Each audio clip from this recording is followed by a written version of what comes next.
I knew that video was gonna get me in trouble. So you want to be a boxing promoter video has launched everybody to start sending in crazy questions.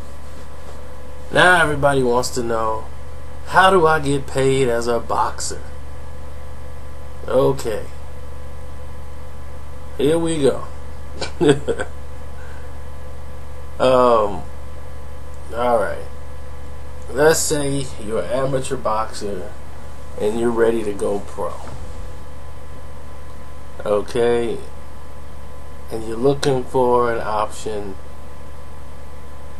You might have an advisor or a manager or somebody, lawyer that's looking at for you.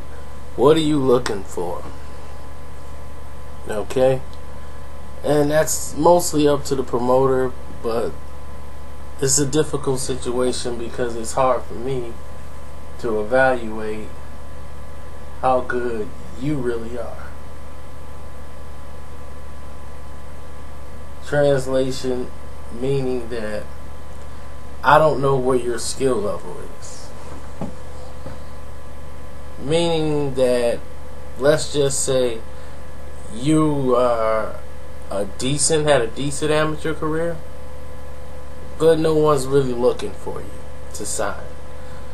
The best thing for you to do is to evaluate, check out promotional companies who've got good matchmaking ability, and you want to know what's your best position.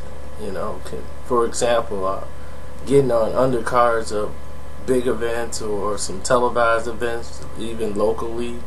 You want to know if it's going to be on the internet. You want to fight some contenders or somebody that's ranked eventually, not right away.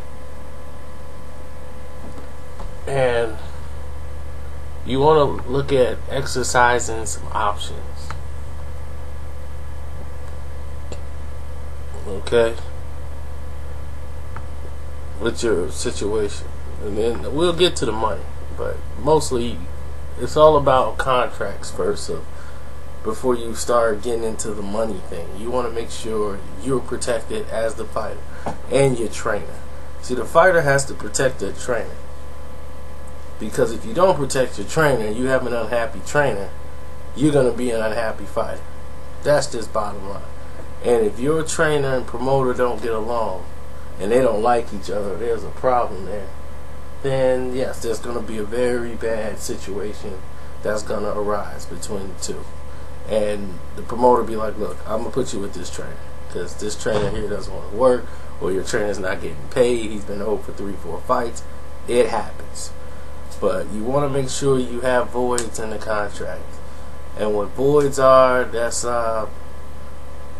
they're like when you first start your career or when you have a contract, there's certain voids in there that give you like protection against certain situations, like your wife is having a baby, you have a certain injury that's doctor required, you're going to be out short term or something like that.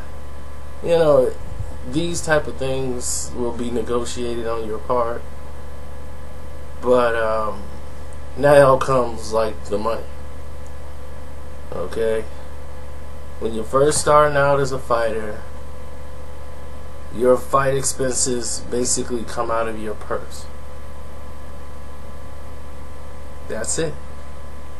1/3 will go to your promotional team and management team, depends on the structure of your contract, and up to 1/10 will go to your training expenses. That means trainers and how many people on your team or whatever.